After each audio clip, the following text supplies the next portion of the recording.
প্রিয় মাছ চাষী ও মৎস্য খামারি ভাইয়েরা, আসসালামু আলাইকুম। স্বাগতম জানাই আমাদের আরও একটি নতুন মাছের ভিডিওতে। আমি আজ মাগুর মাছ চাষ সম্পর্কে কিছু কথা বলবো।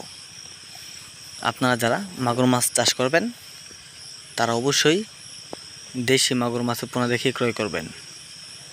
আমাদের কাছে বিভিন্ন সাইজের দেশি মাগুর মাছের পোনা রয়েছে। দেশি মাগুর মাছ সাধারণত পুকুরে এবং অন্য যে কোনো জলাশয়ে চাষ করা যায়। দেশি মাগুর মাছ বাণিজ্যিকভাবে একক চাষের ক্ষেত্রে প্রতি শতাংশে 500 থেকে 600 পিস পোনা চাষ করতে পারবেন। ভিডিওতে দেখানো দেশি মাগুর মাছের পোনাগুলো একর, এগুলো আপনারা 5 থেকে 6 মাসের মধ্যে বিক্রয় করতে পারবেন। আপনারা যদি দেশি মাগুর মাছ মিশ্র চাষ করতে চান তাহলে প্রতি শতাংশে 300 পিস দেশি মাগুর এবং 200 পিস দেশি শিং মাছের পোনা চাষ করতে পারবেন।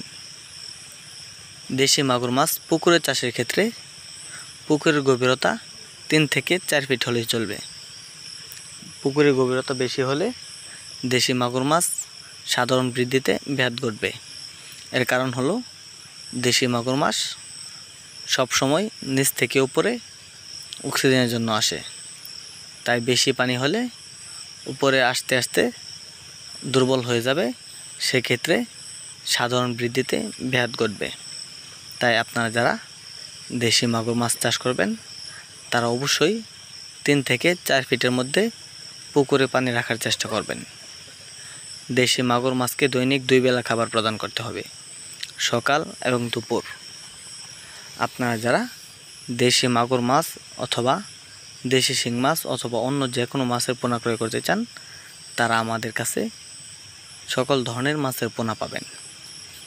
আপনারা বাড়িতে বসেও এইসব মাছের পোনাগুলো আমাদের কাছে পেয়ে যাবেন, কারণ আমাদের এখান থেকে সারা বাংলাদেশে হোম ডেলিভারি দেওয়ার সুবিধা রয়েছে, এবং কি আপনারা আমাদের এখান থেকে এসেও নিয়ে যেতে পারবেন।